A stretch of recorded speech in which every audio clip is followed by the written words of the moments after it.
Fala aí, galera, sejam bem-vindos a mais um episódio dessa nossa quarta temporada aqui do Dunamis Hangout. Bom demais estar aqui. Beleza. Bem-vindo, Nick. Obrigado. Eu não estava nos últimos episódios gravados aqui, mas eu cheguei. Cansado Chegou pra caramba. Pra abrilhantar esse nosso novo cenário. Que tal uma lindeza? Abre essa câmera, por favor. Olha que coisa bonita. Olha aí, ó. Põe no Olha que 0.5. coisa majestosa.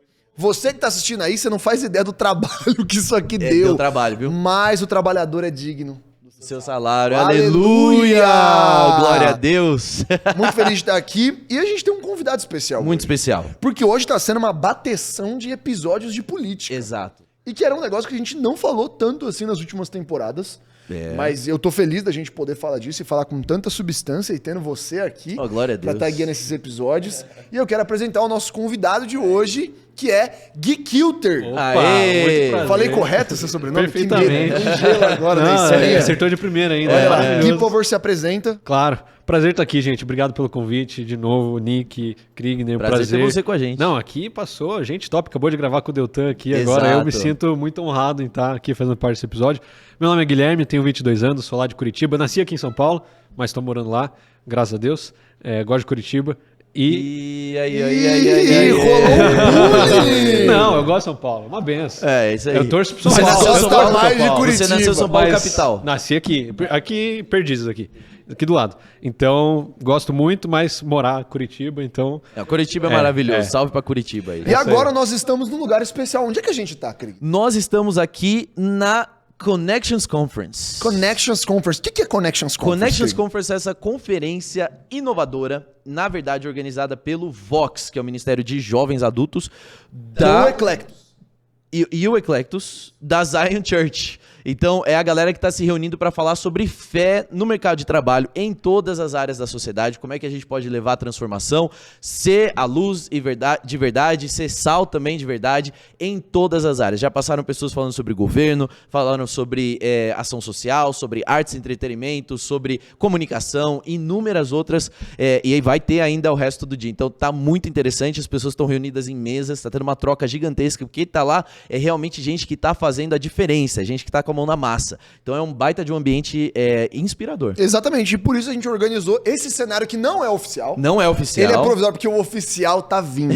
E Se isso tá bom, Irmão, vai ser duas Olha a vezes mais bom. expectativa aí, hein? Meu irmão, você não viu a gente pintando estante, porque tá ficando uma belezura. A gente tá montando um novo cenário, o Hangout já acontece já praticamente desde 2016, semanalmente. Desde 2016, que nós fizemos um quiz hoje e essa pergunta era uma delas. Que era semanalmente que ele acontecia e a gente tá na quarta temporada, já mudamos de ao vivo, pra gravado, pra ao vivo de novo. 2016, lembrando que podcast nem era Não. a vibe. Videocast, então, não tinha. Inovador. E a gente tava fazendo Inovador. toda semana. O Hangout tava lá, fiel, interagindo com os comentários. Lembra? Tinha um momento de interagir com o pessoal pelo YouTube. Mano, era muito legal. Ministração. Cara, glória Mas a Deus. deixa aí nos comentários, se você acha que a gente tem que voltar com esse formato Eita. online e complicar a Big Wave, beijo, Will! Isso.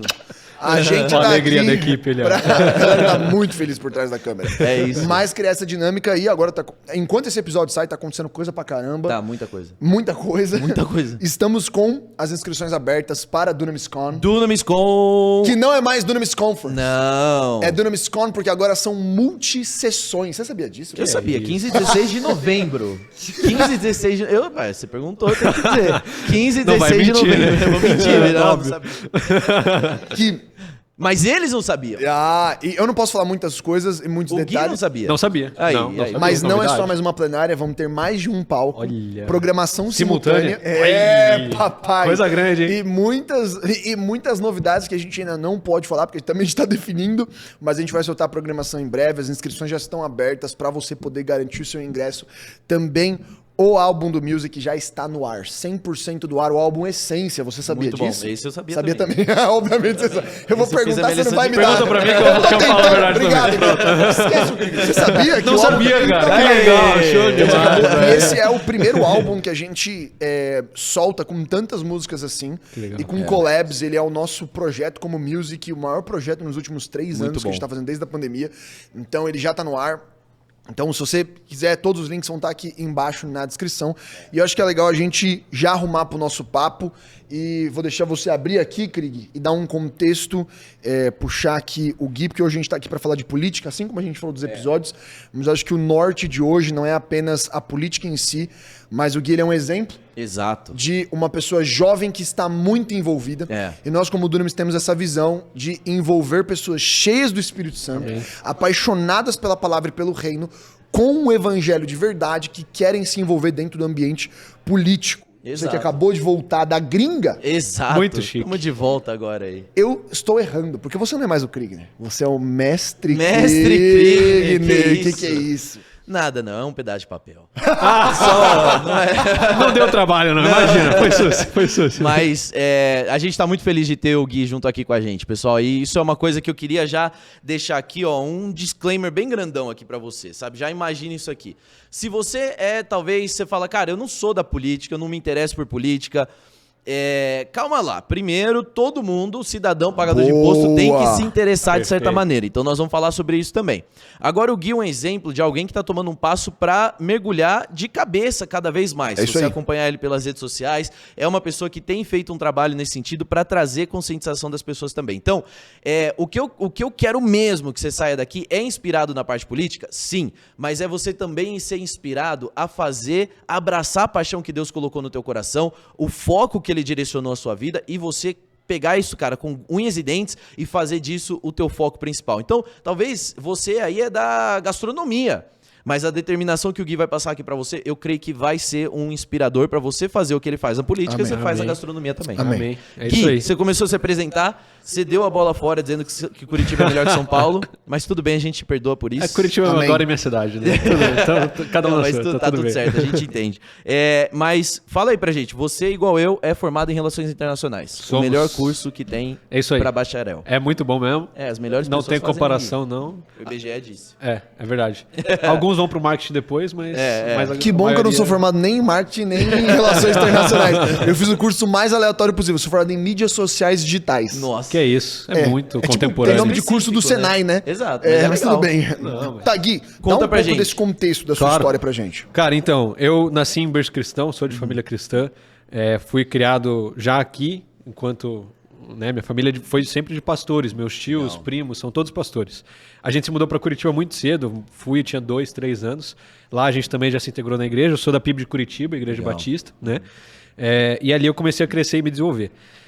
Nos adolescentes, eu tive um encontro verdadeiro com Jesus, né? Meu encontro pessoal, tinha ali uns meus 16 anos, e ali eu comecei a servir e me engajar na igreja de verdade. Que legal. E aí, cada vez mais envolvido, tal, família de pastores, eu falava, cara, eu quero estar na minha igreja e na minha família tem pastores. Logo, por que não ser pastor? Jornada esse ministerial. caminho. Exatamente. Então, eu tinha isso em mente. Eu falava, cara, quem sabe fazer teologia, tal, não tinha vida decidida. E aí chegou a hora do terceirão, de decidir a vida, decidir o curso, eu falei, cara, não é teologia, porque Deus não me confirmou, Deus não me deu chamado, já Sim. orei, não vou ser pastor, não sei o que eu vou fazer, mas não é teologia. Agora. E aí eu comecei a orar, pesquisar, e na faculdade eu sempre gostava de humanas. História, geografia, política. Então eu comecei a pesquisar e falei, cara, relações internacionais é a união perfeita disso. Então Exato. decidi pelo curso, comecei a fazer lá no Unicuritiba. Você falou na faculdade você se interessava, você quis dizer no colégio. Isso, Tá. isso. Daí eu escolhi RI porque eu já gostava de tudo isso. Então eu comecei a de fato estudar e me formei em Relações Internacionais tem 2 anos agora. Legal. Fiz a faculdade. Eu entrei lá com o primeiro sonho, desejo de querer entrar para diplomacia, virar um diplomata. Como 90% dos Perfeito. alunos de RI. Você também queria virar um diplomata? Eu também tinha um foco grande na diplomacia. Não na diplomacia nacional. Meu sonho nunca foi assim, Itamaraty, coisa do tipo, que é o nosso Ministério de Relações Exteriores. Para a diplomacia. Meu sonho era organizações internacionais, Nações Perfeito. Unidas e esse Perfeito. Você pessoal. queria ir pra ONU. Tá bom. Eu Olha acabei só. indo, então foi uma coisa Olha aí, legal. ó. Olha como Deus faz as O coisas. Krieger tá cara. dando umas carteiradas tão suaves. Não, é pra contar o testemunho. Eu acho que é maneiro. Não, ele tá Nossa, mostrando as é coisas. pra É a vida glória dele, de cara. Deus. É a vida Mas dele. eu vou é a só vida perguntar dele. as coisas pro Gui agora. Porque qualquer coisa que eu falo pro Gui. Eu já sabia esse do cara é som bom, do é. álbum, cara, É a pô. vida dele, tá certo. Continua aí. Então, eu escolhi RI e fiz. Cara, nos primeiros meses de faculdade eu já me desencantei por diplomacia, porque os professores começaram a contar como era a vida.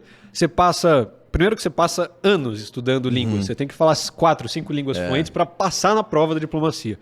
Depois você fica mais alguns bons anos no Instituto Rio Branco estudando outras línguas, mais língua ainda, para depois você começar a trabalhar e você só fica em 2 anos em cada país no máximo e não é você que decide para qual país você vai.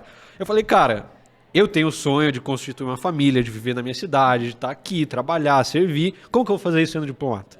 E aí Deus tirou isso do meu coração. Não sabia o que eu ia trabalhar. No final da minha faculdade, descobri o marketing. Comecei a aprofundar o marketing digital, redes sociais, comecei a gravar vídeo para o YouTube, criar conteúdo nas minhas redes. Eu queria ganhar dinheiro com isso, né? Falei, cara, vou começar a vender aqui e tal. Deus falou, não, negativo, você vai criar conteúdo sobre mim, tua vida com Deus, sem cobrar nada. Foi o que eu fiz, fiquei 2 anos na pandemia, em 2020. Comecei a criar conteúdo, TikTok, Instagram, YouTube, entrei tudo na época. Fui me especializando, comecei a também ajudar meus tios e primos que são pastores nas redes sociais. Lancei livro deles, lancei curso deles também. A gente abriu uma empresa em família, então comecei a empreender nessa área do marketing também.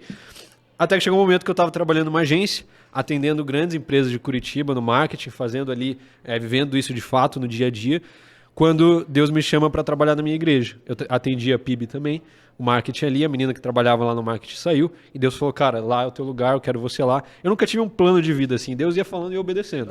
Cada passo... Exatamente. No terceirão, Deus deu clareza sobre RI, em RI Deus falou do marketing, eu fui obedecendo. E então, comecei a trabalhar na igreja em final de 2021 para 2022. E ali eu me realizei, porque eu sempre quis trabalhar na igreja. Eu sempre queria estar na mesa com os pastores jovens, os caras que eu admirava a vida toda. Que legal. E ajudar os caras de alguma forma. E eu sabia que não era sendo pastor. E Deus me surpreendeu, me colocou ali no marketing, pude ajudar a minha igreja a entrar no digital também. E fazer tudo que vocês vivem aqui, tudo que vocês vivem aqui no dia a dia, que é natural para vocês, a gente criou essa cultura lá. Que legal. E de fato vocês são um exemplo para muitas igrejas. Parabéns pelo trabalho de vocês. Parabéns, glorifica a Deus. essa igreja é bênção demais no reino. Então a gente começou a fazer isso, comecei a trabalhar lá.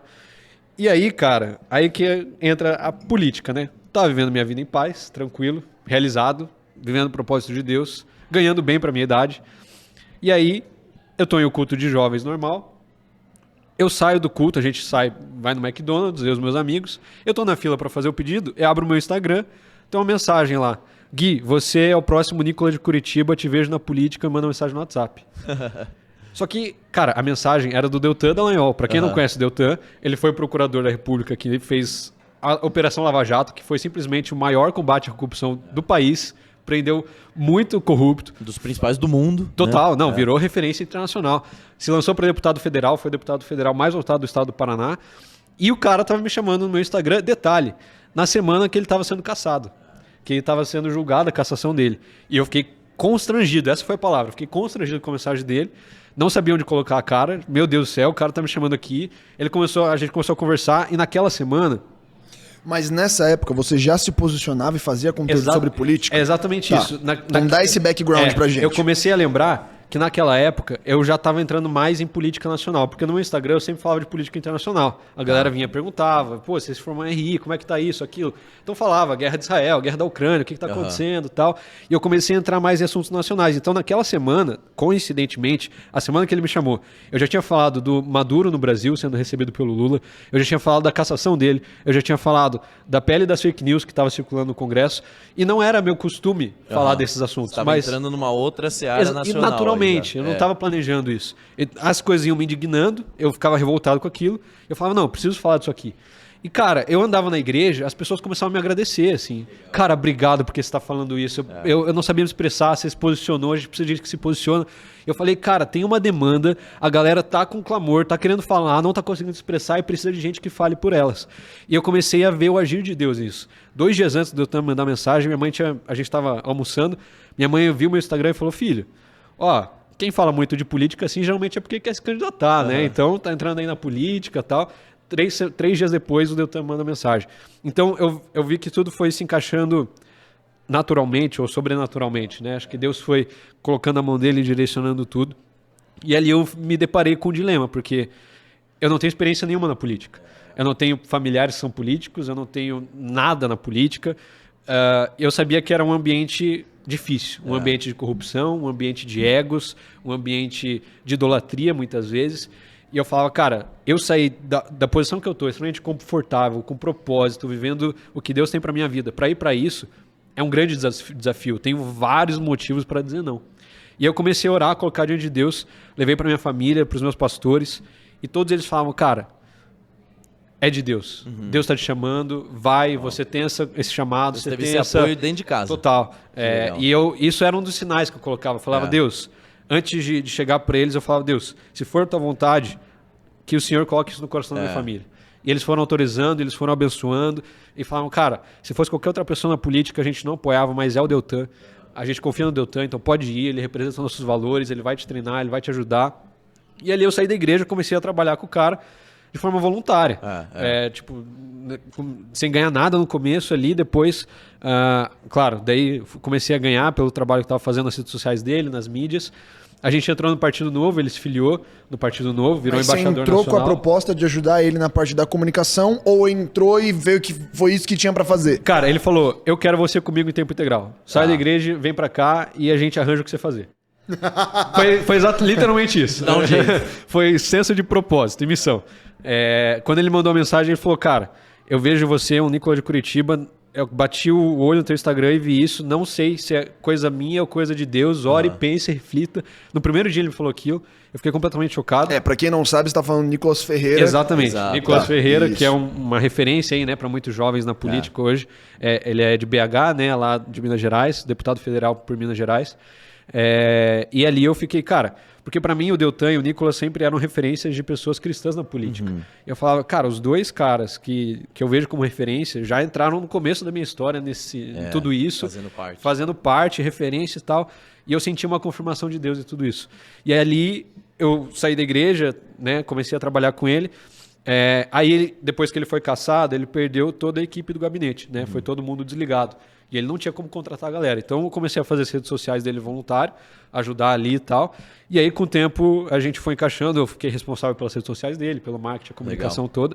E fui de fato treinado, porque cara, o melhor treinamento que existe é você viver com uma pessoa. É a prática. É a prática, exato, você tá no dia a dia, tá nas reuniões, tá nas mesas, nas conversas. E ali eu absorvia, era uma esponja. E eu não sabia nada, cara, nada. Os termos de política, diretório, projeto de lei, tudo isso eu não entendia nada. E eu fui perguntando, tipo, na minha humildade, assim, perguntando pro deputado federal, cara, o que é um projeto de lei? E eu ia me aprofundando. Foram 7 meses, hoje vai dar 7 meses de trabalho juntos. E assim, eu me sinto abençoado e agraciado por Deus de estar nesse ambiente com uma galera que é correta, que é idônea, que tem todos os princípios e valores que a gente tem e, de fato, bebendo nessa fonte e me capacitando cada vez mais. Em outubro, todo o time se filia ao Partido Novo, a gente começa a trabalhar com o Novo. Eu tinha minhas resistências ao partido, comecei a entender mais o processo de como era, o que estava acontecendo ali dentro e vi de fato que tinha muita gente lá dentro também com os nossos princípios e valores e que o partido não impunha nada para quem estava lá. Eu falei, cara, a gente consegue trabalhar aqui e vi posicionamentos muito bons. Hoje eu sou filiado ao partido, vi ali posicionamentos como se posicionando contra a legalização do aborto no STF, se posicionando contra a corrupção, defendendo a Lava Jato. Poucos partidos fazem isso oficialmente e vi ali posicionamentos que condiziam com a palavra de Deus, que é a minha regra de fé e prática. Então eu falei, Deus, é aqui, vamos embora e tamo junto. E ali comecei um trabalho que tô até hoje nesse meio, pela graça de Deus. Glória a Deus, cara, glória a Deus. Eu queria trazer um ponto que, assim, você falou 2 coisas que me chamaram a atenção. A primeira delas foi que, assim, eu não tinha um plano de longo prazo para a vida, mas eu tinha palavras que Deus ia me dando, direções, e foi um sim de cada vez, né? E junto com isso, é engraçado ver nessa linha do tempo que você construiu o quanto que a sua obediência em talvez fazer o marketing, que não tem a ver com a sua formação, não tem a ver com o seu interesse maior, principal, era uma necessidade / oportunidade que você encontrou ali. E isso é o que tem te levado para perto daquilo que é de fato a tua paixão, né? Você vê isso Muito também, bom. assim? Com certeza, cara. Um passo no escuro que deu certo. Totalmente. Os meus pais sempre me ensinaram a buscar Deus, ouvir a voz de Deus e obedecer a Deus acima de todas as coisas. E eles sempre me davam muita liberdade. Quando eu chegava para eles com uma decisão, eles falavam, filho, vai orar. O que Deus está te falando? O que você está sentindo de Deus? E eles criaram essa cultura comigo lá em casa, né, com os meus tios, os primos, todo mundo. E ali, cara, desde adolescente, eu tenho essa cultura. Eu vou pro meu quarto, eu oro, eu pego a palavra, Deus, qual que é a tua vontade pra minha vida? E ali eu vou tomando as decisões. Então foi assim a minha faculdade, foi assim o meu trabalho, foi assim para entrar ou não na política. E eu vou obedecendo a Deus. Eu gosto muito daquele texto que diz que nós somos guiados pelo Espírito, como quem é guiado pelo vento. Cara, é a definição da minha vida. Eu não fiz planos de longo prazo, não quis... É claro que Deus abençoa também quando você tem um planejamento, se prepara, se dedica, consagra ao Senhor e faz ali, né, para a glória de Deus. Ele abençoa também. Mas a minha vida não foi assim. Não, eu vejo gente que, ficou anos planejando, estudando para ir para medicina, para virar advogado, para fazer. E é lindo, e são propósitos e a gente precisa disso no corpo de Cristo. Mas... eu vi nesse dia a dia, nessa obediência, nessa busca constante, uma forma leve e com propósito de viver a vida, uma forma de agradar a Deus acima de todas as coisas com tudo que a gente faz, né? Então, bom isso... demais, bom demais. Muito bom. É que você trouxe isso, e eu acho que é legal trazer o contraponto do que você acabou de viver também, que é essa jornada de preparo mediante uma vocação. Então é legal ouvir o momento que o Gui tá compartilhando aqui da história dele de, cara, eu reconheci que esse é um chamado e uma vontade de Deus e tô caindo de cabeça. E você já tá num momento de, eu já entendi isso faz tempo e você acabou de passar 2 anos enfiado num mestrado. Cabeça mesmo, Porque eu acho que... Eu não sei se você sabe disso, Gui, mas a gente acabou de lançar a faculdade Dunamis. Tô sabendo. E que é, em si, o sonho que nós temos como Dunamis para os próximos 50 anos de construir. E que vem também de um entendimento que o senhor já nos deu há alguns anos atrás, que é, você não transforma o Brasil apenas com boas intenções. Você não gera transformação social apenas com boas intenções. Enquanto a gente está gravando isso aqui, a pauta do Marajó acabou de bombar. Exato. E nós com o Instituto Akashi estamos lá. E as pessoas não entendem. Quando a gente fala de Marajó, não são boas intenções que transformam uma região do tamanho de um país. É trabalho. E é o trabalho de uma vida. Não é o trabalho de apenas os 4 anos de mandato, mas é o trabalho que envolve tudo que está acontecendo atrás, porque numa conta simples, e é isso que o senhor tem falado muito comigo nesse tempo, cara, para você transformar aquela região, a plantação de base missionária, a plantação de igreja, eles são os primeiros passos que fazem a incursão. Claro. Mas o principal ponto é a construção de infraestrutura, é ação na política, é vereadores, deputados cheios do Espírito Santo que vão legislar, e é um projeto que para você gerar saneamento básico numa região como aquela, não é projeto de milhão, é projeto de bilhão. E não é o tipo de verba que o governo do estado tá. Se eles tivessem essa verba toda, eles provavelmente já estariam fazendo um trabalho muito melhor. Então, eu preciso de empresário, eu preciso de político, eu preciso de professores. Então, é um trabalho que não é só um trabalho da minha vida, mas é um trabalho também onde eu vou gastar o resto da minha vida mobilizando as pessoas com uma mensagem. Só que eu tô falando de uma região do Brasil. É a região de pior IDH, mas é uma região. E algo que, enquanto você estava falando, eu estava pensando, eu falei, cara, é a jornada, e eu acho que é legal que você é esse exemplo de uma pessoa que está entrando nisso, e serve como exemplo para aquilo que a gente precisa das outras milhares de pessoas que vão nessa jornada. Perfeito. Que vão na jornada de pegar o mestrado, de se capacitar. Eu acho que é legal você trazer esse contraponto também, Krieg, da necessidade de estudar e de se capacitar, porque o que o Gui trouxe do contexto do Deltan, tipo assim, mano, é um mundo à parte. Não é a boa intenção que gera transformação, mas é o comprometimento de... O que você falou, eu já entendi que os próximos anos vão ser... isso aqui. Vai ser pancada, e o Deltan é alguém que está literalmente... O quê? A Lava Jato foi que ano? 2014, 10 anos. Há 10 anos... E não encerrou. Não, e na verdade, pelo contrário, né? Tem um desmonte da Lava Exatamente. Jato e uma tentativa de apagar a história. A Lava Jato prendeu mais de 200 políticos, hoje estão todos soltos, Exato. sem exceção. E muitos no poder, né? No poder, não só soltos, muito no dinheiro muito de corrupção que foi resgatado e devolvido ao Estado agora teve que ser devolvido às empresas. Então, assim, é absurdo o que a gente está vendo. Se a corrupção foi corrigida com a Lava Jato, ela está sendo descorrigida. Por impressionante que seja, é isso aí. É bizarro. E a gente teve... Você falou, é legal. E ó, quem não assistiu, dá uma olhada lá para assistir o episódio que a gente conversou com a prefeita de Bauru, a Suelen Rosim. Porque Bauru, para quem não conhece, é uma das maiores cidades do estado de São Paulo, que é quase 500 milhões de habitantes. Eu acho que o da Suelen vai sair depois desse. Vai sair depois. Então não tem como você voltar. Você só fica aqui com a gente. Se inscreva no canal. Se inscreve aí. Já ativa o sininho, porque quando soltar você vai ficar sabendo.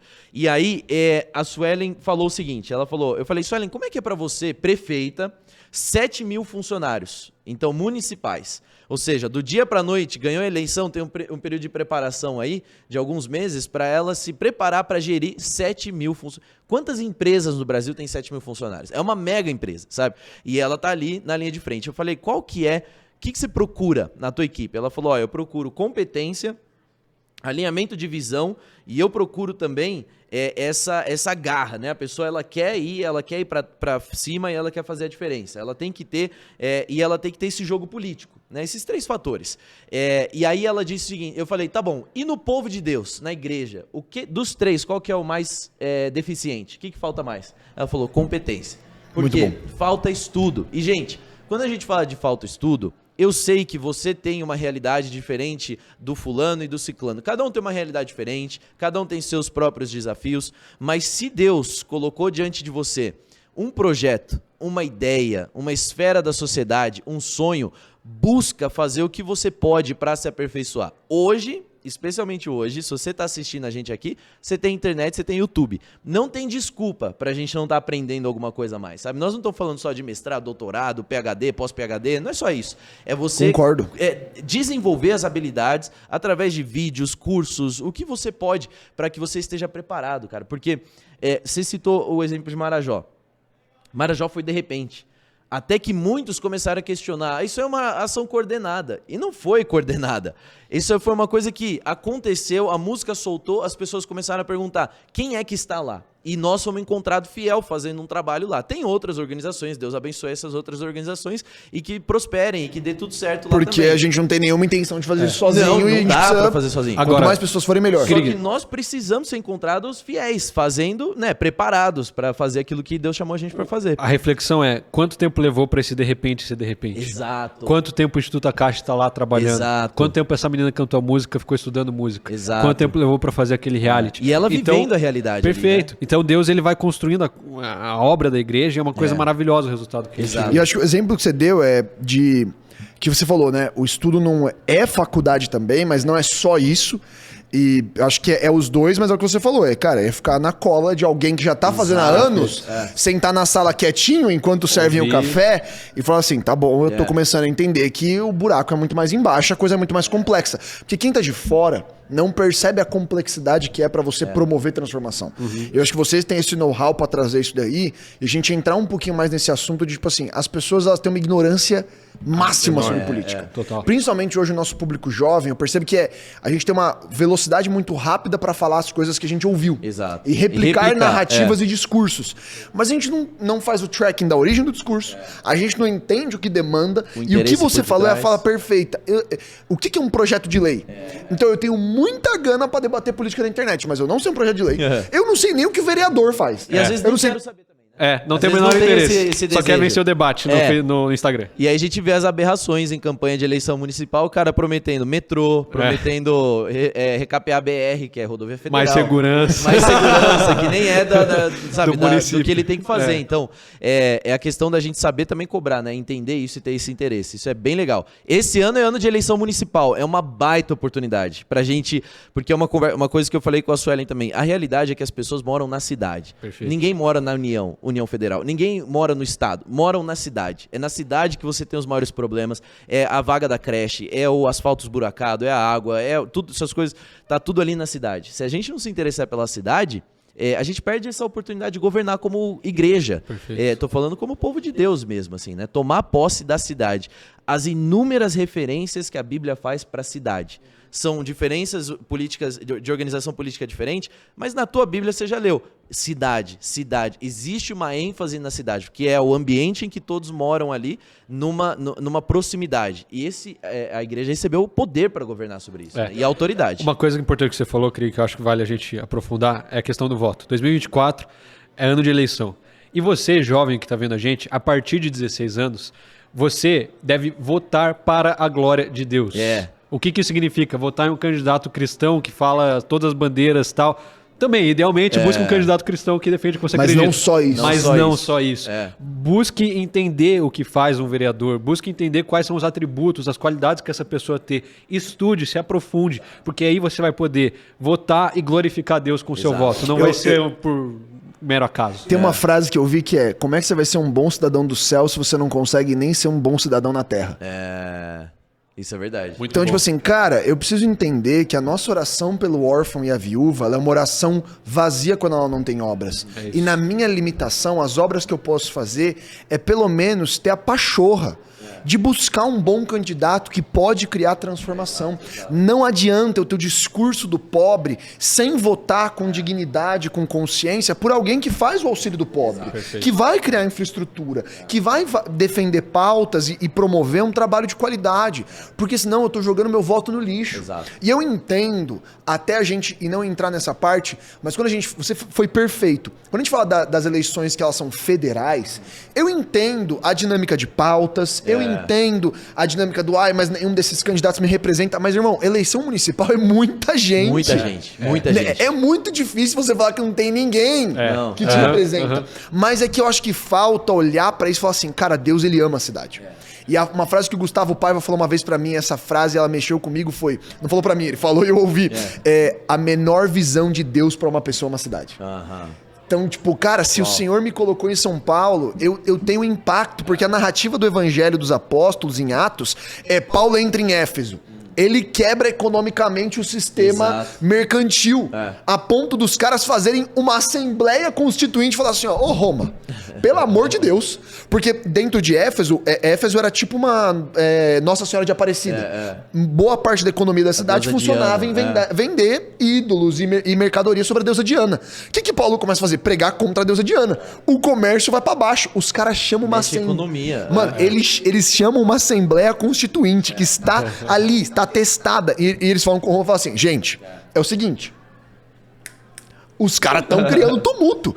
E Roma não tira eles pela pregação do evangelho em si, mas tira eles porque eles estavam criando prejuízo econômico na cidade. Tipo assim, você fala, cara, a pregação do evangelho é tão poderosa que ela rompe um sistema de idolatria comercial no lugar. É a mesma história de Atenas. Paulo vai pra Atenas, é a mesma história. Ele começa a gerar tanto furdúncio que os caras falam assim, mano, tira os caras daqui, velho. Porque a pregação deles e a presença deles afeta a cidade. E às vezes é uma questão super válida. Cara, como é que a nossa fé não afeta a cidade? E eu acredito que a gente vê hoje uma geração que vive de muita emoção e às vezes pouca ação. Até dentro da igreja. Quando a gente fala de avivamento, por exemplo, eu vejo muitos adolescentes que buscam avivamento no arrepio, na forma de orar, na palavra revelada de Deus. Isso às vezes é parte do avivamento. O tempo que a gente tem com Deus, o relacionamento, a revelação. Mas, cara, parte do avivamento é a transformação. É a transformação do coração, é a transformação social, é a transformação da cidade. A gente viu avivamentos na Europa que fechou bares, né, que aumentou ali a ação social, que a gente teve uma mudança completa. Então, por que não aqui? Por que não agora? Por que a gente não pode se colocar nesse lugar de falar, Deus, eis-me aqui, usa-me a mim, eu vou, me usa na cidade. O céu é uma cidade, a Nova Jerusalém que está planejada para nós. É perfeita essa frase. Como que você quer ser um bom cidadão no céu se você não é um bom cidadão na terra? Glorifica a Deus também na cidade. Acho que isso que a gente tem que ter em mente. Muito bom. Acho que é legal a gente falar dessa questão do avivamento. Bora falar disso, porque a transformação, na verdade, impacta a cidade, impacta as instituições, impacta as nossas vidas, e é isso que a gente tem que buscar, mas a gente não pode esquecer, cara, que começa com o simples inclinar do nosso coração, sabe? A gente não pode esquecer esse ponto, assim. Quero deixar isso muito claro de, talvez você tá ouvindo isso e você, na sua cabeça, ou talvez na sua correria, você já tá pensando, cara, mas como que isso se aplica? Primeira coisa, cara, é a gente abrir o nosso coração. Eu tava conversando essa semana com o Ed Silvoso, que é o cara que escreveu o livro Eclesia. Recomendo demais, todo mundo, quem não leu, vai ler esse livro, que ele fala sobre uma análise histórica, bíblica, sobre o papel da igreja. E ele vai dizendo o que é cada um dentro da igreja, né? E por que Jesus estabelece a eclesia e como é que isso se traduz para os dias de hoje. E ele estava falando assim, Kreiner, sabe por que a gente não é eficaz como igreja em transformar? Ele falou, você já viu uma mega church, né? Mega church é aquelas igrejas de centenas de milhares de pessoas fazendo uma transformação estrutural no bairro onde elas estão locadas? Aí eu falei, eu não consigo pensar em um exemplo. Pode ser que tenha, mas eu não consigo lembrar de um exemplo. Ele falou, pois bem, mas você pega uma pequena igrejinha e às vezes ela tem um impacto profundo, estrutural naquela região. Por quê? E ele falou assim, a realidade, a diferença não é o número de pessoas, não é o dinheiro investido, não é a qualidade da pregação ou a infraestrutura da igreja. A diferença é quem consegue amar ao mundo de uma forma maior.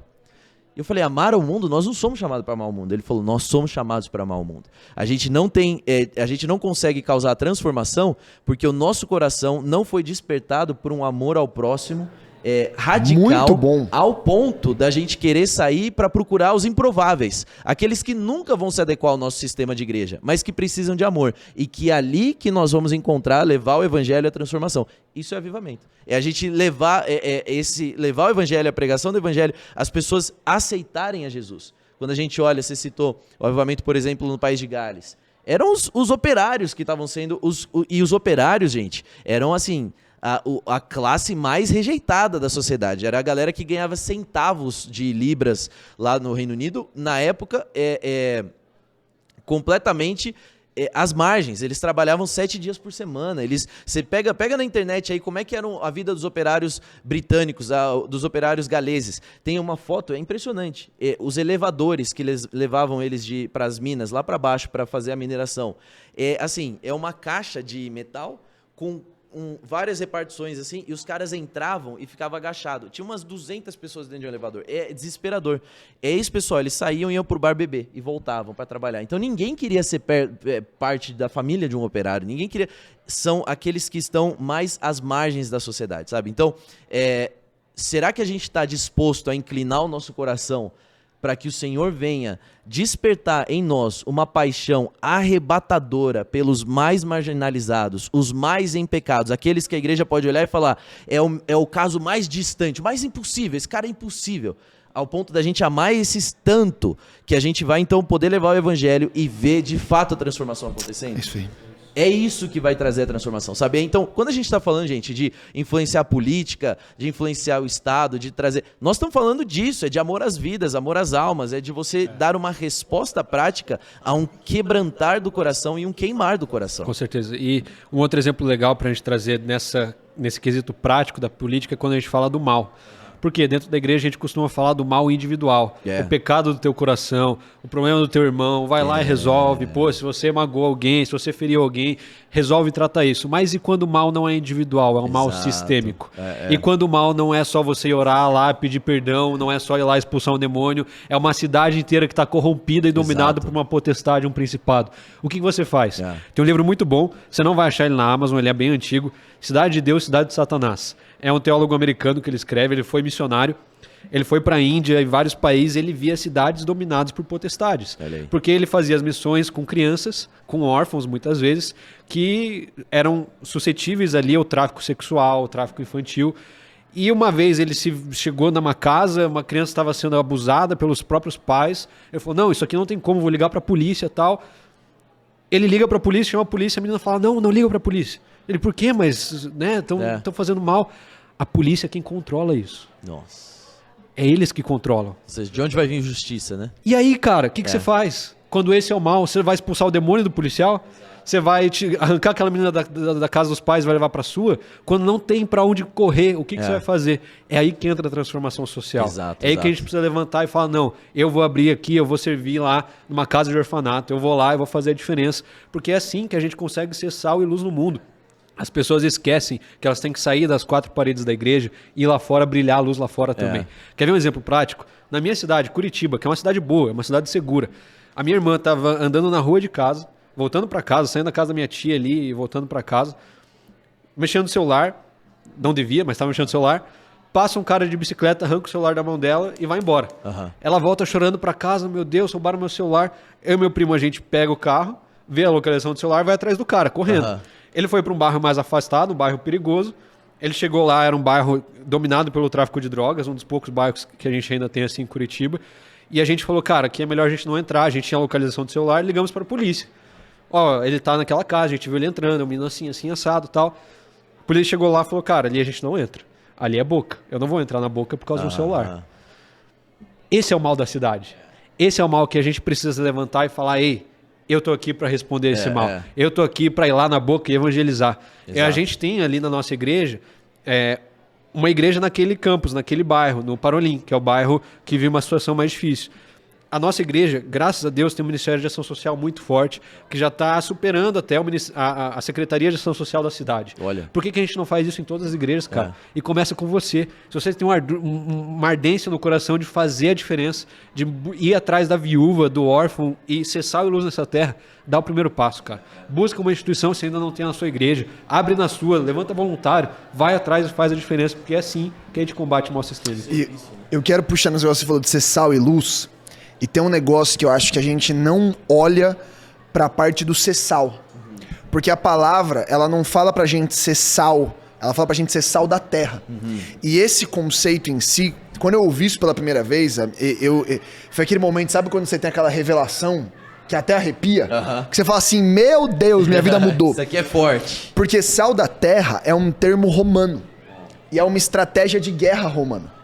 Porque o que Roma fazia no processo de dominação? Para encurtar o tempo de guerra, era comum você mandar batedores a cavalo com saca de sal e eles salgarem a plantação para tornar a terra infértil. E quando a terra ficava infértil, porque guerra em si é caro. Guerra custa caro. E Roma não queria gastar dinheiro. E não pode ser prolongada, senão... E o processo de Roma não é combativo. Ele é um processo de tipo assim, cara, deixa eu pegar o espaço aí, você paga o imposto, a gente mete aí dentro, dá um selo romano, joga a tecnologia pra dentro, a cidade desenvolve, tudo acelera, vocês ganham, a gente ganha. Então, para evitar o combate e facilitar o processo de dominação, eles mandavam as pessoas pra salgar. Só que o conceito de salgar é que é tornar infértil. Então, quando você é sal da terra, é você tornar aquele campo infértil pro pecado. É você tornar aquilo ali infértil pra maldade. É quando você entra no seu trabalho, no seu departamento comercial, ninguém mais frauda documento porque sabe que você não vai deixar. Exato, exato. É quando você entra dentro da política e não dá pra fazer esquema quando você tá dentro do departamento, quando você tá envolvido na pasta, ou quando você tá dentro do ministério. Por quê? Porque você vai pegar, você torna o mal infértil naquele lugar. É saber que aonde a igreja tá, não vai ter exploração sexual infantil. Por quê? Porque a gente vai atrás. É saber que aonde a igreja tá, não vai rolar o baile funk de qualquer jeito. Por quê? Porque a gente vai fazer evangelismo nos jovens, porque a gente vai fazer trabalho combativo às drogas, porque onde nós estamos, só um pouquinho de splash, onde nós estamos, o mal ele se torna infértil, o pecado se torna infértil. E às vezes isso é na minúcia, cara. É você tá no seu trabalho e a maneira que você trata a sua esposa faz aquela pessoa que tá numa situação de adultério ser tão constrangida que ela para. E é legal porque essa noção de sal e luz, ela cria um paralelismo textual de ataque e defesa. Porque eu salgo, mas eu também ilumino. Então eu não só inabilito o pecado, mas eu habilito também pela graça a pessoa como fazer. Então da mesma maneira que eu constranjo você da maneira que eu trato a minha esposa, eu também te dou luz de como você deve tratar. Então eu não só deixo o adultério infértil, mas eu também habilito a você construir uma família saudável à luz da palavra. E essa dinâmica, pra mim, é a dinâmica da política. É onde eu tô, aquele lugar é infértil, mas também eu vou iluminar. Então eu não só vou fazer o trabalho de combate e prevenção às drogas, mas eu vou inspirar aquele jovem a estudar, a trabalhar, a construir família. E assim você constrói, né? Assim, acho que, pra mim, o que eu vejo mais... Você tá falando, tô lembrando aqui de Atos 4, quando Pedro e João são colocados diante do Sinédrio, junto com os outros e com todos que estavam ali por terem curado aquele homem. E aí o Sinédrio vai lá, né? Todas as autoridades... E aí eles começam a julgar, questionar, e Deus enche os dois com muita ousadia para poder trazer, rebater a altura. E aí a palavra vai dizer lá que depois que eles são lá julgados e tem todas as coisas, tem todas as considerações, o Sinédrio rebate e vai, o Sinédrio se reúne entre si, chama todo mundo ali, os líderes, deixa os caras de lado, eles como é a palavra? Esqueci agora, mas eles se reúnem ali, eles vão fazer uma conferência assim, junto deles ali. E eles falam, o que nós vamos fazer agora? Porque um sinal foi feito diante de toda Jerusalém e nós não podemos negar. E aí eles liberam Pedro e João. Por quê? Eles tinham argumentos, por mais que eles estavam cheios do Espírito Santo, eles tinham as respostas certas, eles tinham um argumento para dizer, Jesus não é o Messias, Jesus não ressuscitou. Eles tinham a retórica, vai vir de um lado, vai vir do outro, e vai ficar num eterno debate como tem até hoje. Até talvez os caras estão lá, e eles estavam dedicados, nós estamos falando das maiores autoridades da época, e eles estão lá, sabendo das leis, sabendo de toda a Torá, sabiam de tudo. E aí de repente eles falam, peraí, mas a nossa retórica, os nossos argumentos, eles não são suficientes. para negarem de que um sinal foi feito diante de toda Jerusalém. Então é meio que assim, a gente hoje vê muito debate, né? O pessoal fala com essa questão do Marajó, até onde a igreja deve ir? A igreja é importante? A igreja fica trocando assistência social por conversão. Eles só ajudam quem é convertido, eles prometem salvação para não sei o quê, eles fazem não sei o quê. A realidade é que, e a gente entra no debate muitas vezes, e é importante nós debatermos, a gente tem que ter um posicionamento, mas volta para o ponto de que, cadê os nossos sinais? É isso. Porque diante de um diante de um sinal, pode vir a autoridade que for, meu irmão, você vai ficar lá discutindo, mas a igreja tem uma posição contrária a pessoas que têm uma orientação sexual X, Y, Z. Mas peraí, você quer discutir isso? Nós podemos discutir, mas a realidade é que pessoas que estão em depressão ou estão perdidas por essa questão, encontram luz, direcionamento e restauração dentro da igreja. Um sinal foi feito diante de toda Jerusalém e nós não podemos negar. Não adianta. O teu argumento pode ser lindo. Você não pode negar. Um sinal foi feito. As famílias foram restauradas, crianças foram salvas. Cara, isso é lindo demais. Só que faltam os nossos sinais. Hoje nós estamos carecendo de sinais. Exato. E acho que é isso que a gente traz aqui o Gui para mostrar também. É um sinal. É um sinal. Existe um sinal na vida dele de que as pessoas vão poder ver um agir de Deus dentro de um lugar de tantas trevas, que é como, por exemplo, a política no Brasil. Amém. O Nick falou que a gente precisa ser sal da terra, né? Eu acredito que existem terras que a gente não está salgando. Hoje eu olho para os jovens da nossa igreja, do nosso tempo, muitas vezes eles querem ser empresários de sucesso, querem entrar no esporte, querem fazer algo nesse sentido, ter redes sociais fortes, mas existem terras que essa galera não está olhando. Cara, quando a gente fala de governo, não é só se candidatar. Exato. Isso é a ponta da ponta da ponta do iceberg. Cara, na política, nós temos pouquíssimos assessores capacitados, temos pouquíssimos servidores capacitados. Sabe por que você vai lá no SUS e o atendimento é ruim? Porque o servidor da saúde é ruim. Por que você vai lá no atendimento da justiça e você fica horas na fila? Porque os servidores de lá são ruins. Então, faz uma má gestão do aparato público. Exatamente. Então, cara, existem muitas áreas. Quando a gente fala de assessoria, cara, vai trabalhar no Congresso, vai trabalhar no Senado, aquilo ali depende de muita gente para funcionar. Isso é muito bom. Vai trabalhar na Receita Federal, Exato. Vai trabalhar na promotoria, na Justiça Federal, vai trabalhar... Cara, tem tantos órgãos que nós podemos entrar e fazer a diferença pelo simples fato de sermos íntegros Exato. E justos e buscarmos a glória de Deus, a gente já vai salgar aquela terra. Cara. Não é só se candidatar, né? Então tem gente que tá vendo a gente e fala assim, mas eu sinto um chamado para política, para governo, mas eu não quero me candidatar, talvez eu tô errado. E não é. De jeito nenhum. Você tem tantas outras coisas que dá pra fazer, né? Exato. Não, e eu acho que dá pra gente mais fundo no que você falou, porque isso aí abre a perspectiva que às vezes é tão limitada de que se eu não for o cara com o vote número XXX, eu não tô na política. Se não é minha cara lá Mas, na cara, urna... às vezes o senhor tá te chamando pra prestar concurso público. Exato. E você tem formação de administração, mas você consegue ser luz. E o que você falou é perfeito, que às vezes o que a gente precisa é só de alguém que é ético e íntegro. Alguém que vai bater de frente... E ele tá disposto a segurar o rojão. Porque na hora que você não quer entrar no jogo, sua cabeça também entra prêmio. Total. E não é a coisa mais fácil do mundo, mas eu queria que você puxasse mais isso e abrisse leque de percepção pra galera que o mundo ele é muito maior do que só o cara que tá com o microfone na mão. Não, isso é importante a gente falar. Hoje, a gente mencionou há pouco tempo a Lava Jato, né? A gente tem 10 anos de Lava Jato e tudo desaconteceu, tudo voltou atrás, está todo mundo solto. Eu acredito que, de fato, existem principados e potestades no Brasil do crime, da corrupção, da bandidagem, da idolatria a bandido. Olha os funks, cara. Olha as músicas que que essa galera tá escutando. Eu não escuto, a gente não, mas que tá sendo tocada no Brasil. Olha a top 10 do Spotify, cara. Aquilo ali é bandidolatria. Então, isso são principados e potestades que a gente precisa derrubar. Como que a gente vai derrubar isso? Cara, primeiro, tenha uma vida firme com Deus. Se firme na rocha. Não adianta você querer sair das 4 paredes da igreja e ser luz lá fora. Se você não está firmado antes, você vai se perder para esse principado, para esse potestade. Então, primeiro, se alicerce em Cristo. Você já tem suas bases fundadas? Cara, vai para fora. Vai para fora. Vamos falar de política.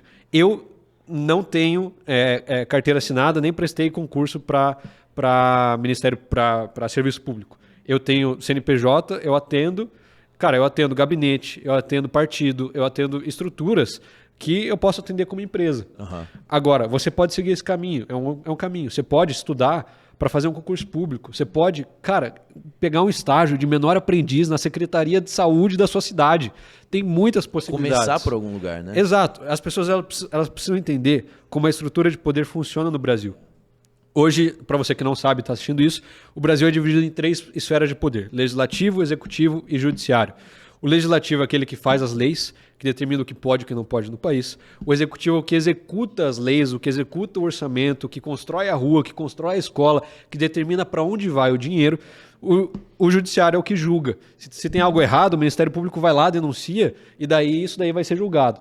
Nós precisamos de cristãos em todas essas áreas. Em todas essas áreas. Quando a gente fala de executivo, é secretaria, cara. Executivo são as três camadas. Municipal, que é a mais baixa, que é a tua cidade. Estadual, que é a mais ampla. E a federal, que é o país. Você pode trabalhar nessas 3 camadas. É claro que conforme você vai subindo o nível, vai subindo o sarrafo. Você precisa de mais conhecimento, de mais experiência. Mas isso é o executivo. Legislativo, toda cidade tem uma casa de leis. Todo estado tem uma casa de leis. O país tem uma casa de leis. Cara, aquilo lá tem centenas e centenas. A nível federal, são centenas de milhares de funcionários para aquilo funcionar. Vai trabalhar uma casa de leis. Judiciário. Cara, você faz direito, você está entrando nessa área. Vai ser um assessor jurídico, vai prestar um concurso público, vai ser um juiz, vai ser um promotor, vai ser um procurador. A gente precisa de cristãos entrando nessa estrutura de poder, senão a gente nunca vai vencer esse principado, essa potestade. Paulo fala que a nossa batalha não é contra carne nem sangue, mas contra principados e potestades. Nós precisamos entender isso, admitir isso e assumir, declarar guerra contra esses principados. Senão a gente nunca vai vencer. Essa narrativa é perfeita, até para deixar claro aqui, que a gente não está falando que o Brasil ele tem que ser dominado por cristãos. Não, de jeito nenhum. Mas a gente tem que desligar o modo, porque a gente só sabe operar em extremos. Não é nem vamos ter uma nação cristã por cristãos. Evangélica, Não é isso. Mas eu também não posso entrar nessa posição tão patética, onde, então eu não faço nada. Não, a nossa vida é estar em guerra. Exato. 2 Timóteo, no capítulo 2, no verso 4, fala: aquele que foi alistado não se ocupa com os afazeres dessa vida, mas se ocupa em agradar o seu Senhor. Eu não tô aqui para ter a minha carreira de sucesso e ganhar muito dinheiro. Não. Eu tô aqui para trabalhar em prol do reino de Deus. Então, eu não estou querendo ter uma promessa da nação perfeita, que tem a bandeira, a cara de Jesus Cristo. Não, essa narrativa é infantil. Exato. Mas eu preciso entrar num lugar onde eu reconheço, existem principados e potestades, a qual eu estou em guerra, por santa vocação que Jesus me chamou, e o resto da minha vida tá brigando. Porque senão eu me assento e acho que o maior plano de Deus é eu rodar um pequeno grupo na minha casa. E que esse é o máximo. E é muito bom. E é ótimo. Só que eu tenho que parar de ser tão reducionista e ter o discurso tão infantil como você falou. Cara, casa de leis. Vai no executivo na ponta do município para criar infraestrutura na cidade. Ou vai jogar o big game, que é tipo assim, cara, vamos fazer relações internacionais no aparato federal, que aí é aquilo, por exemplo, que para mim é uma informação que pouca gente para pra pensar. Nós somos o maior exportador de produtos halal do mundo. Sabe o que é um produto halal? Sim. Sabe o que é produto halal? A carne para... não só carne, mas é todos os produtos, até mesmo vegetais, etc., que são habilitados para muçulmano comer. Eu achei que era só carne. Não, a gente tem alguns outros requisitos que a gente também atende em outras coisas que não é só carne. Nós somos o maior exportador de produto halal. Então, o maior exportador de produto que o muçulmano e todos os países árabes são habilitados a comer, somos nós. Só que isso daí, cara, imagina o que é uma pessoa envolvida nisso, que cria penetração dentro do mundo árabe, que é a janela mais difícil de penetrar o evangelho hoje. Então, assim, cara, nós somos o país que tem literalmente em mãos o potencial de maior penetração lá, de colocar pessoas que criam influência, que representam uma ética cristã, que dão um bom exemplo através da nossa fé e do evangelho, que ele é poderoso para transformar. E aí eu olho para isso e falo assim, cara, a gente não às vezes percebe o tamanho das oportunidades que a gente já tem como nação de conseguir entrar no lugar que é mais difícil de entrar, que é a janela 1040. Que é onde boa parte das organizações missionárias dedicam milhões de reais e muitos anos para conseguir ter um mínimo de impacto, porque é muito fechado. E nós temos, economicamente, a maior voz de autoridade dentro desse lugar. Cara, por que a gente não tem pessoas envolvidas nisso? Que conseguem ter passe livre para entrar e sair, porque elas estão envolvidas com essas negociações, mas também estão ali ajudando bases missionárias, manuseando recursos, sendo agentes do reino. Agora uma coisa que a gente precisa falar e reconhecer é que a gente já tem muitas pessoas nesses ambientes, né? Não é um cenário completamente apocalíptico. Perfeito. A gente tem pessoas lá, só que as pessoas elas são absoluta minoria e são silenciosas, porque se eles falarem, se eles se pronunciarem, se eles se posicionarem... Eu fui em um evento de educação lá em Curitiba que teve, o CONAI. Não sei, quem não conhece, busque pesquisar, entender o que é o CONAI, não vai dar tempo de explicar aqui. Mas ele teve etapa municipal lá em Curitiba, eu fui lá. Dá uma explicação de 30 segundos. Cara, o CONAI é uma conferência de educação que escreve um documento que determina as diretrizes da educação pelos próximos 10 anos no Brasil. Pouco importante. Só isso. Só uma coisinha leve. E o CONAI ele tem as etapas também, municipal, estadual e federal. Já passou. Eu participei de todas. E lá em Curitiba, quando eu cheguei na etapa municipal, cara, eu tive um choque. Eu cheguei na PUC, que é uma universidade católica, e eu vi ali, estendidas na frente do palco, bandeiras LGBT, bandeira de sindicato, bandeira do movimento feminista, bandeira do movimento negro. E assim, são pautas que, claro, nós como cristãos somos contra o racismo, somos contra o machismo, mas nós cremos na Bíblia como regra de fé e prática. A gente não precisa dessas bandeiras para defender o que a gente acredita. Exato. E aí eu cheguei ali, eu me deparei com esse cenário completamente aparelhado por uma única ideologia. Eu encontrei ali 3 ou 4 pessoas mais conservadoras que seja, ou até cristãs, que eram completamente silenciosas. Por quê? Quando elas falavam, elas eram rechaçadas, elas eram expulsas do evento. Né? Exato. O que aconteceu? Eu gravei um vídeo falando, pessoal, olha o que está acontecendo aqui no CONAI. Esse vídeo viralizou, foi Brasil afora. Muita gente repostou, muita gente publicou, principalmente na bolha da política. E aí eu fui para a etapa estadual, um mês depois, que foi num sindicato ali em Curitiba, os caras me reconheceram no vídeo.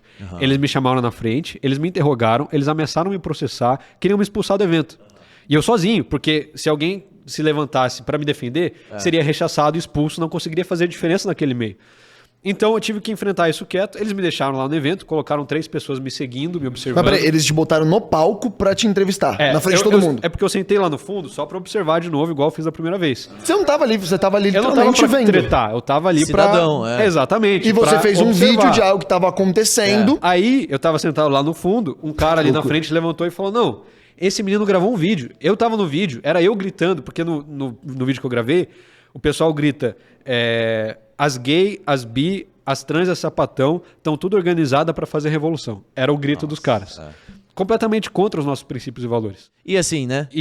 Pauta educação, né? Exato. Vamos... Nada de técnico sobre educação. Eles não falavam de matemática, eles não falavam de português, eles não falavam dos índices da educação, era só ideologia. E aí, um desses caras que puxou esse coro me reconheceu. Ele falou, não, aquele menino gravou o vídeo, tipo, ele é de uma religião que nos oprime, que nos mata, que não sei o quê. Começou com um discurso e ali todo mundo concordava com o cara. E me chamaram lá na frente, me interrogaram, fizeram tudo isso. Eu defendi ali, foi um exercício puro de defesa da fé. Defendi o que eu acreditava, de forma, claro, pacífica, para manter a paz com todos, como diz a palavra, para não apanhar ali também, porque eu não sou burro de sair de uma maca. E aí os caras me deixaram lá, ficaram me monitorando. E eu vi, cara, isso está completamente aparelhado. A gente tem pessoas lá, mas são pessoas poucas e silenciosas. Onde eu quero chegar com isso? Cara, ore e interceda por essas pessoas. Vá na sua igreja. Às vezes tem, assim, o que tem de professora pública, que está lá na rede pública, municipal, estadual, está sofrendo com isso, cara. E é um sofrimento silencioso. Vai lá ajudar essa mulher, cara. Essa frase é muito boa. É um sofrimento silencioso. Eles sofrem. Cara, eu não queria entrar na política. O Deltan não queria entrar na política. A gente sofre por estar na política. É um ambiente opressor. É uma batalha espiritual. Mas Deus nos chamou para estar lá, cara. Exato. E a gente vai estar lá. E a gente vai fazer o que a gente pode enquanto a gente está lá. E se você não está lá, uma coisa que a gente tem aprendido como igreja, apoie e seja suporte santo para aqueles que estão no campo de batalha. Você tem o seu campo de batalha. As pessoas têm outro. Às vezes eu vejo isso como um campo missionário, cara. Como um campo em que a gente precisa entrar na esfera pública e fazer a diferença ali, porque é completamente dominado, completamente aparelhado. Apoie essas pessoas, cara. Participe da campanha de alguém, seja assessor de um vereador, de algum desses caras. Ore por essa galera. Exato. Vai lá, aperta a mão e fala, cara, você me representa. Isso faz a diferença. Ore por essas pessoas. É isso que a gente precisa reconhecer também. Isso é fundamental. E eu acho que a gente está caminhando aqui para um lugar, você que está assistindo aí a gente, está tocando o teu dia, ou mesmo está parado aí assistindo a gente nesse momento, de você entender que existe uma urgência na nossa nação, não só para uma atuação dentro e naquelas diferentes maneiras de se atuar dentro do governo, mas também em todas as áreas, né? A gente está falando aqui de você amar, cuidar e suportar e também apoiar e contribuir com pessoas que estão fazendo a diferença, pessoas que estão na linha de frente. Então, como o Gui falou aqui, professoras, pessoas que estão envolvidas na educação, mas também servidores, etc. Esse é um ano, essa é uma oportunidade. Você que está aí 16, 18, 17 anos, cara, você está procurando uma oportunidade. Pega o que você faz de melhor. Será que você tem alguma coisa que você faz de bom na vida? Oferece isso pra alguém. É verdade, cara. Não, uma coisa você vai certo. pensar. É uma dança do TikTok. Ótimo, tá Faz ótimo. uma dancinha pro teu candidato da igreja lá. Eu Isso. sei fazer música. Mano, você tá pronto pra fazer jingle, velho. Já era. Pronto. Aí, ó. Você já pode Maravilhoso. contribuir com muita coisa. Então, tem alguma coisa. A história do Gui, acho que é interessante. Você falou esse negócio, Gui, que é lembrar. Cara, e eu já citei aqui, mas eu vou falar de novo. Você tinha lá o teu conhecimento em marketing, foi isso que te aproximou do Deltan, que abriu uma porta para você entender um pouco mais e conversar com pessoas para saber o que é esse mundo da política. Se essa ferramenta de marketing, você, sabe, fala, não quer saber, não é isso que eu quero mesmo, não interessa, você não teria a ferramenta que foi necessária para te abrir a porta, assim, sabe? Então, é isso, cara. O que você tem na mão hoje, né? Quais são aí os teus dons, os talentos que você tem na mão hoje que você pode colocar a serviço da sociedade? Ah, mas eu não quero, eu quero fazer uma carreira, uma empresa. Ótimo, tudo bem. Pega uma porcentagemzinha do teu tempo, dedica para isso. Tem alguém que você acredita que vai sair candidato? Faz isso. Tem alguém, um projeto social que você acha muito bom e que, cara, eles dependem de doações, mas ninguém doa porque ninguém nem sabe que esse projeto existe, mas você trabalha com marketing digital, faz uma campanha pros caras, sabe? Estrutura alguma coisa ali. Serviço voluntário, pro bono. Serviço voluntário. Ah, não, eu sou muito bom de... eu brinquei aqui, né, de fazer rima. Você vai lá e faz um jingle. Ou você faz alguma coisa, você consegue colocar em prol da sociedade e você vai ver o quanto que isso vai gerar no teu coração de amor pelas pessoas ao teu redor. E eu vou te dizer, é viciante. Você não para mais. Quando você começa a servir o próximo e servir a sociedade, você vai gerar em você mesmo uma satisfação boa, um prazer de dizer, cara, eu tô colocando isso e eu tô contribuindo pro reino de Deus, avançando no reino de Deus. E as portas vão se abrir para você pregar o evangelho. Krieg, você puxou aqui a chamada para um público específico. Eu queria reforçar um convite aqui. Se você tem entre 16 e 18 anos, cara, você pode votar. Exato. Eu tirei meu título de eleitor com 16 anos, foi a melhor coisa que eu fiz. Eu comecei a minha vida política ali, eu falei, cara, eu tenho esse direito, eu vou atrás. O tempo está acabando para você tirar seu título. É muito importante porque... Quando que acaba? Vamos mudar. Dá número aí. Não lembro. Não deu o número. Tem que pesquisar. Foi mal, sorry. Mas deve ser meados de abril, maio. Eu acho que o prazo para mudança de domicílio eleitoral é maio, para tirar título acho que é finalzinho de abril. Se não me engano. Deve ser por aí. Então corre até o final de abril. Vai lá no Google, cara, como tirar título de eleitor. Vai ter um passo a passo simples lá no site do Tribunal Superior Eleitoral. Você se cadastra, faz tudo o que você tem que fazer, vai lá, tira sua foto, tira seu título e começa a estudar os candidatos. Aí você vai começar a sua vida política. Aí você vai começar a entender como as coisas funcionam. É simples. Não vota em alguém porque alguém pediu pra você votar em alguém. Faça você o exercício de pesquisar. Faça você o exercício. E é legal trazer aqui um pouquinho de como é que é um processo de boa decisão de voto. Perfeito. Então, ou porque ele é muito bom pastor. Não. Mas se ele é bom pastor, deixa ele ser pastor. Ele não precisa ser vereador. Mas ele é o cara da minha igreja. Legal, isso é bom. Você conhece ele primeiro pessoalmente passo para saber a ética, a Ótimo. integridade. Mas qual é o projeto? Qual é a proposta? Qual é a competência? Eu acho que é legal trazer essa clareza aqui. Vamos fazer o resumão.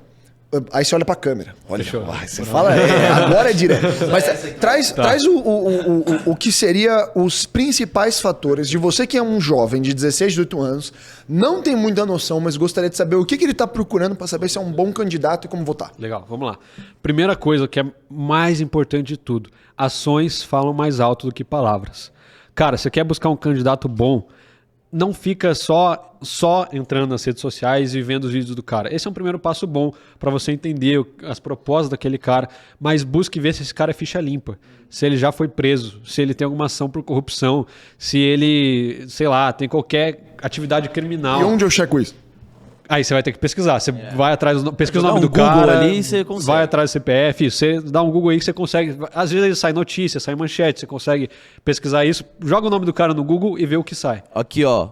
Produção já informou pra nós que o prazo pra tirar título de eleitor é dia 8 de maio. Ah, perfeito. 8 de maio. Perfeito. Então você tem até dia 8 de maio para não deixe pra última hora, por favor. Faz até 8 de abril porque o processo é enrolado. Então vai lá e faz sua parte. Esse episódio sai depois de 8 de abril. Tá, então faz agora. Antes de 8 de Termina maio. agora e vai buscar no Google. Vai buscar no Google agora, tá? Abre outra aba aí já. Já começa a pesquisar. Mas então, veja, atitudes falam mais alto do que palavras, tá?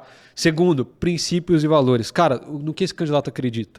Tá alinhado com o que a gente acredita? É claro, quando a gente fala de princípios e valores, você precisa saber quais são os seus, antes de querer buscar em outra pessoa. Então pega a palavra de Deus e analisa, cara, contra a corrupção, contra o crime, a favor da defesa da vida, a favor da justiça. Aí, coloca tudo isso num papel e vai dando check. Esse candidato defende isso, defende aquilo.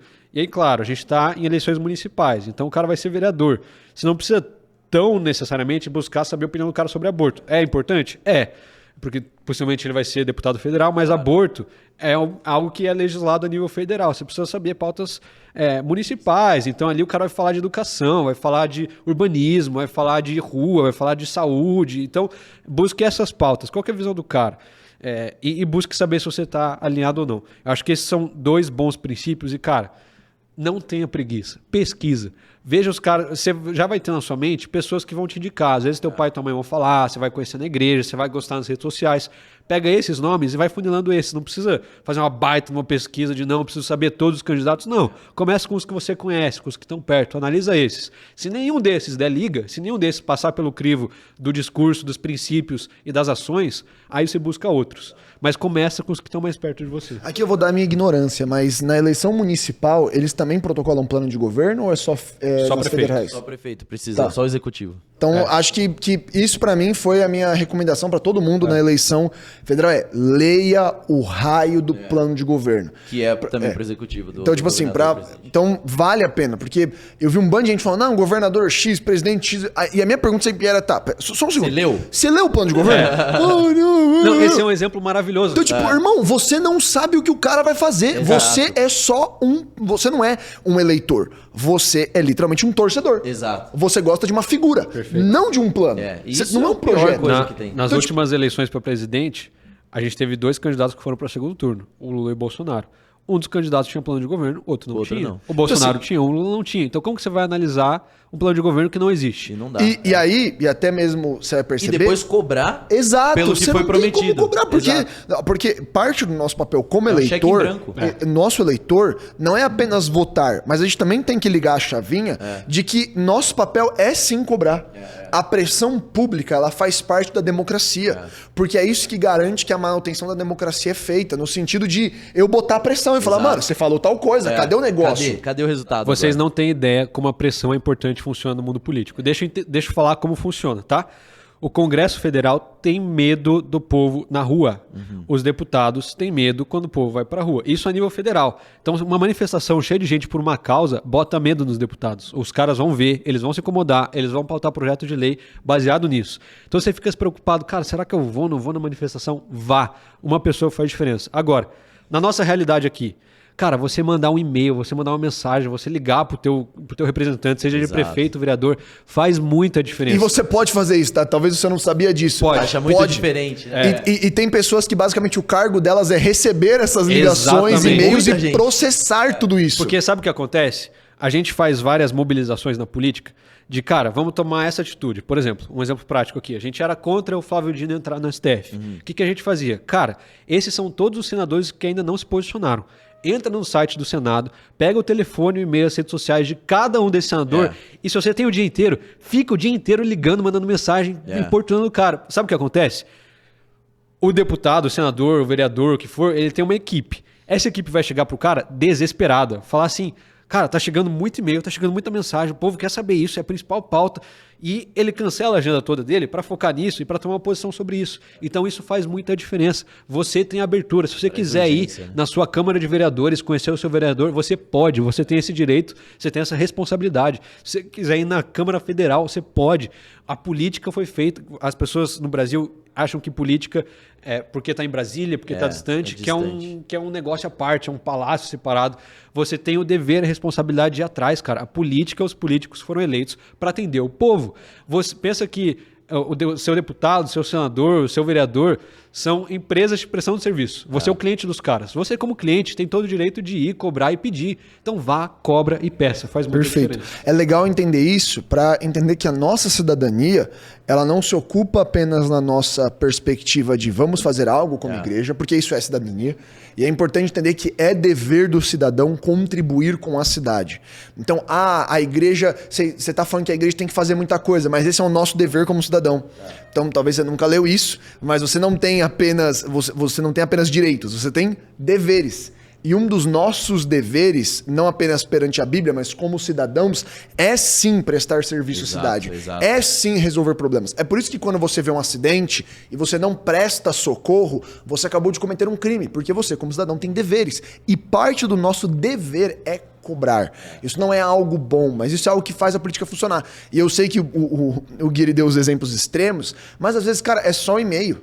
É só às vezes você marcar o cara no Stories. Às vezes é a DM, velho. Porque a gente olha o e-mail, e eu sei que você que é jovem, você vê e-mail como um bicho de 7 cabeças. Então manda uma DM, porque ele também tem equipe pra receber isso daí. Isso é importante. E você não tem que mandar xingando. Seja ético, um bom cristão. E eu acho que uma coisa importante já pra ter de cabeça é assim, nesse ano de campanha, se você tá tentando entrar em contato com o seu candidato, o candidato não responde, ele não vai te responder no mandato também. Então acho que ele não merece seu voto. A análise já vem por aí, entende? Se ele não tá disposto a conversar com você na campanha, amigão, quando ele estiver lá ocupado e correndo, já era, você também vai ser deixado. Então ele tem condição de ser o seu representante? Acho que não. Isso é muito bom. Isso quando a gente fala de Brasil, eu acho que tem algumas pautas, não me mostraram tempo aqui, então eu imagino que a gente tem um pouquinho mais de tempo. Mas existem muitas pessoas de pé ali. Então isso é um sinal. Já temos que encerrar. Tá bom. Mas eu acho que existem pautas que é bom a gente alertar para que o povo fique de olho. Ano passado foi pautado no Supremo Tribunal Federal, que é a mais alta instância do judiciário do nosso país, o aborto. Isso é uma pauta muito cara para nós cristãos que somos a favor da vida. Eu acho que eu nem vou aprofundar a defesa da vida aqui. A gente entende isso como um princípio, como um valor. Isso estava sendo pautado, cara. E eu vi pouca igreja se mobilizando, pouca igreja fazendo alguma coisa. Não, as pessoas não faziam ideia de que isso estava acontecendo. Não faziam ideia do que estava acontecendo. Esse foi um caso. E só reagiram depois que foi publicado e que de verdade aquela nota ali, ela era uma isca. Ela era um teste. Não, e não foi nem essa nota de agora. Foi ano passado, quando a Rosa Weber pautou para votar lá. Naquela época não aconteceu nada. Que foi uma estratégia também para ela garantir o voto dela registrado e depois logo o já Barroso tem um voto entrou como favorável. presidente. Esse ano vai voltar. O Barroso falou que em algum momento vai votar essa pauta. Então, cara, vigie. Jesus fala pra gente vigiar. É claro que é sobre a volta dele. Mas a gente precisa vigiar também o que está acontecendo ao nosso redor. A gente falou que a gente vive uma batalha de principados e potestades. Então, isso está acontecendo em tempo real. Quando a gente fala de corrupção, cara, a gente está vendo a corrupção voltar. Essa semana saiu notícia que 2 diretores da Petrobras estão sendo afastados por indício de corrupção. Ou seja, aquela corrupção que foi denunciada na Lava Jato, há 10 anos atrás, tá aí, cara, tá acontecendo de novo. E o que a gente vai fazer sobre isso? O que você vai cobrar? Você vai atrás dos caras ou não?